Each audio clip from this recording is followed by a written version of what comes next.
Good evening, visitors. Welcome to the Australian War Memorial's Last Post ceremony.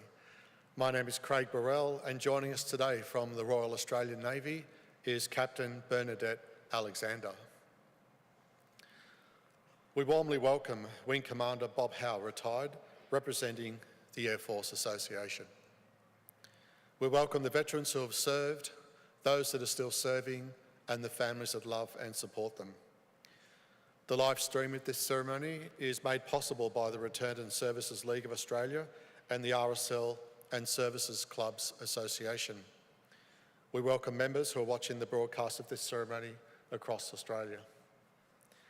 During this evening's ceremony, wreaths will be laid at the base of the Pool of Reflection by visitors to the memorial and students on behalf of Parks Christian School from Parks, New South Wales. If you are able, please stand and join in singing the National Anthem.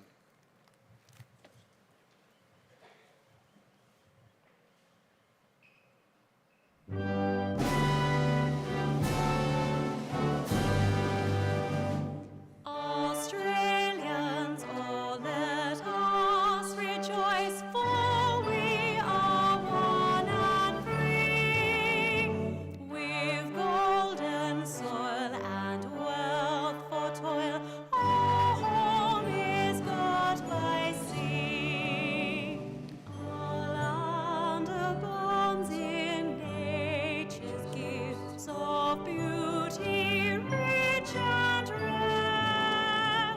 In history's page, let every stage advance Australia fair.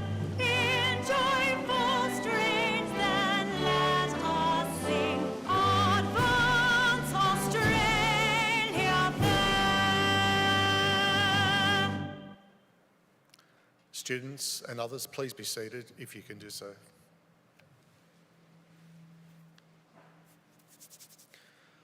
The Australian War Memorial was the vision of Charles Bean, Australia's First World War official historian. Bean landed with the Australian troops on Gallipoli and stayed with them at the front through to the end of the war. The idea of this national memorial and museum came to him at Pozières, France, in the depths of the bloody fighting of 1916. Bean's idea was that this would be a place where families and friends could mourn their loved ones buried in faraway places. It would also be a place that could help all Australians understand what these men and women had endured and what they had done for us. Bean's vision, to which we remain true, is best expressed as inscribed in the entrance to the memorial's galleries. Here is their spirit in the hearts of the land they loved, and here we guard the record which they themselves made. Tonight, we will read the story behind just one of those on the Roll of Honour, which lists the names of more than 103,000 men and women who have given their lives for us in war and on operations for more than a century. But first, we present a lament, Flowers of the Forest. Wreaths or floral tributes will now be laid at the base of the Pool of Reflection.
Today we remember and pay tribute to Flying Officer Beverley Hudson Gifford. Beverley Gifford was born on the 1st of June 1916 in the town of Beverley, Western Australia. The son of Henry and Olive Gifford, he was known to his friends and family as Jim, and had 3 sisters, Florence, Betty and Mary, and a brother Bob. Their father was a saddler. Beverley was in the Boy Scouts and was fond of golf and drawing, for which he won several prizes. He was educated at the Beverley State School and the Sacred Heart Convent, and after leaving school, worked as a clerk and a company accountant. He was also fond of acting and performed in the Wildcatcher Musical and Dramatic Club. Having served for 2 years in the Australian Army Service Corps, Gifford enlisted in the Royal Australian Air Force on the 6th of November 1941, aged 25. Having begun training as a pilot, Gifford embarked for overseas service from Melbourne on the 15th of January 1943, arriving in the United Kingdom in March. As part of the Empire training scheme, he was one of almost 27,500 RAF pilots, navigators, wireless operators, air gunners and flight engineers who, throughout the course of the war, joined Royal Air Force squadrons or Australian squadrons based in Britain. After further specialist training, Gifford was promoted to Flight Sergeant in May, and in January 1944 was commissioned as a pilot. With experience flying de Havilland, Anson and Oxford bombers, he was posted to number 463 Squadron RAF in June. As part of Bomber Command, the squadron flew the 4-engine Avro Lancaster heavy bomber. On the night of 18th of July 1944, number 463 Squadron launched 8 bombers as part of a major raid on the railway junction at Revigny, France. Gifford was the pilot of Lancaster Joe-G, which took off just before 11 p.m. While the target was all but destroyed, Luftwaffe's defences were strong, and 24 of the 110 bombers failed to return to base, including Gifford's Lancaster. Investigations later determined that the aircraft had crashed and exploded on the edge of Marne-Rhine Canal, some 145 kilometres east of the target. Gifford was presumed to have been killed instantly, along with Australians Warrant Officer Raymond Shipway and Flight Sergeants John Boydell, Alan Fripp, Philip Pearce and Frank Spencer, and British Sergeant Harold Newell. The bodies of the crew could not be identified and were buried in a communal grave at Revigny-sur-Arena Cemetery.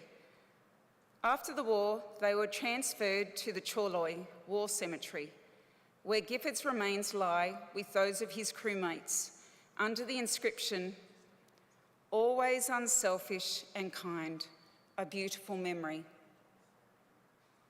Beverley Gifford was 28 years old. He was dearly missed by his family, who placed in memoriam notices in the newspaper after his death. In 2012, Gifford's nephew dedicated a plaque in his memory at the Kings Park and Botanic Garden in Perth. Beverley Gifford's name is listed on the Roll of Honour on my left, along with some 40,000 others from the Second World War. A photograph of his headstone is displayed today by the Pool of Reflection. This is but one of the many stories of service and sacrifice told here at the Australian War Memorial.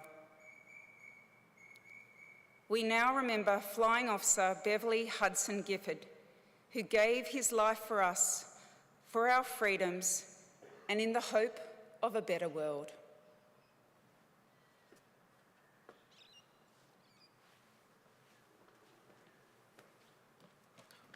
Please stand for the reading of the ode and the sounding of the last post.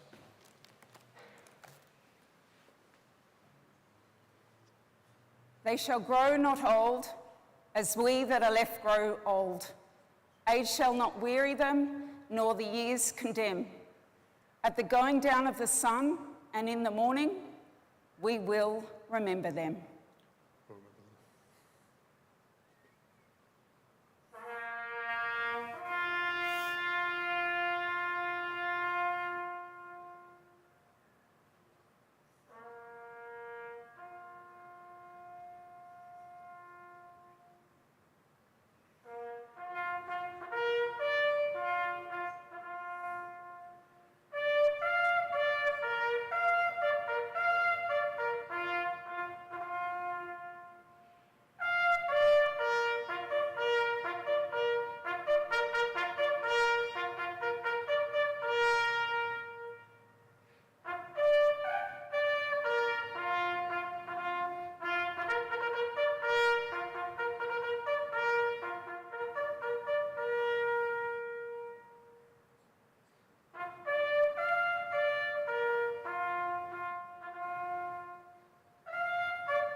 Lest we forget.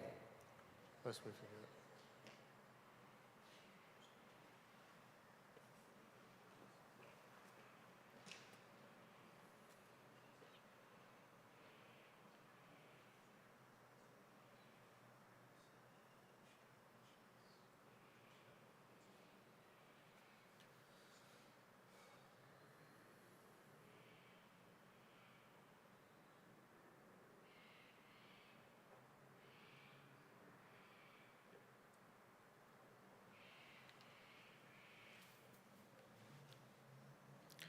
We leave you this evening with the words of the memorial's founder, Charles Bean.